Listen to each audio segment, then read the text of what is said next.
बहन की शादी को 6 साल हो गए, मैं कभी उनके यहाँ नहीं गया। ईद शब रात अम्मी या अब्बू चले जाते थे।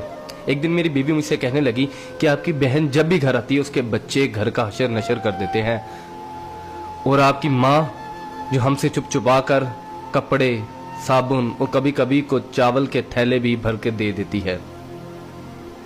अपनी माँ से कहो ये हमारा घर है, कोई खैरात सेंटर नहीं। मुझे ये सुनकर बहुत गुस्सा आया कि मैं अपने घर का बहुत मुश्किल से गुजारा कर रहा था और मेरी माँ सब कुछ मेरी बहन को दे देती है। बहन एक दिन घर आई हुई थी तो उसके बेटे ने टीवी का रिमोट तोड़ दिया। मैंने माँ से गुस्से से कहा कि माँ, बहन को कहा करो ईद के दिन आया करे, और ये जो आप साबुन, चावल और ये जो चीज़ें देती हो इनको बंद करें। माँ चुप रही, लेकिन बहन ने ये सारी बातें सुन ली। 4 बज रहे थे, बच्चों को तैयार किया तो बहन ने कहा कि भाई मुझे बस स्टॉप तक छोड़ आओ। मैंने झूठे मुंह कहा बहन रुक जाती कुछ दिन। बहन मुस्कुराई और बोली नहीं भाई, बच्चों की छुट्टियां खत्म हो रही हैं, मुझे जाना है। फिर जब हम दोनों भाइयों में जमीन का बंटवारा हो रहा था तो मैंने साफ इनकार कर दिया कि मैं अपनी जमीन से बहन को हिस्सा नहीं दूंगा।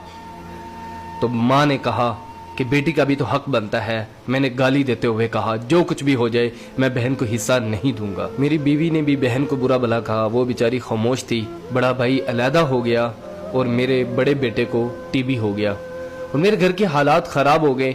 जितना सब कुछ था मैं उसके इलाज पे लगा चुका था। मेरे पास इलाज करवाने के पैसे नहीं थे, मैं बहुत परेशान था।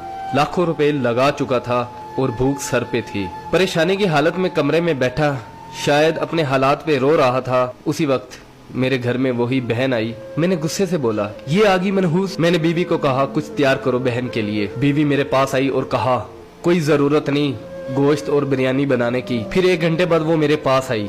भाई परेशान हो। बहन ने मेरे सर पे हाथ फेरा, कहा बड़ी बहन हूँ तुम्हारी, गोद में खेलते रहे हो, अब देखो मुझसे बड़े लगते हो। फिर मेरे करीब हुई और अपने पर्स से कंगन निकाले और मेरे हाथ पे रख दिए और आहिस्ता से बोली पागल तू एम ही परेशान होता है। बच्चे स्कूल थे, सोचा दौड़ते दौड़ते भाई से मिल आऊं। ये कंगन बेचकर अपना खर्च करो और अपने बच्चे का इलाज करवाओ। शक्ल तो देख जरा तूने क्या हालत बना रखी है। मैं खामोश था, बहन की तरफ देखी जा रहा था। बहन ऐसा से बोली किसी को मत बताना, तुमको मेरी कसम है। मेरे माथे पे बोसा दिया और 1000 रुपया मुझे दिया जो 150 के नोट थे, शायद उसकी जमा पूंजी थी। मेरी जेब में डालकर बोली बच्चों को गोश्त ला देना और परेशान मत हुआ कर। जल्दी से अपना हाथ मेरे सर पे रखा, देख कितने बाल सफेद हो गए। वो जल्दी से जाने लगी तो उसके पैरों की तरफ देखा तो टूटी हुई जूती पहनी हुई थी और पुराना सा दुपट्टा ओढ़ा हुआ था। जब भी आती थी वही दुपट्टा ओढ़कर आती थी। बहन की इस मोहब्बत में मर चुका था मैं। हम भाई कितने मतलब प्रस्त होते हैं, बहनों को पल भर में बिगाना कर देते और बहनें भाइयों का जरा सा दुख बर्दाश्त नहीं करती। मैं हाथ में कंगन पकड़े जोर जोर से रो रहा था, उसके साथ मेरी आंखें भी नम हो गई। अपने घर में खुदा जाने वो कितने दुख सह रही होगी।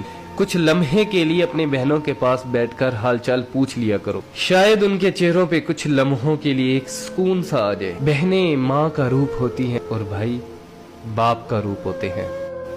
स्टोरी अच्छी लगी हो तो इसको लाइक कर दीजिएगा, इसको शेयर भी कर दीजिएगा।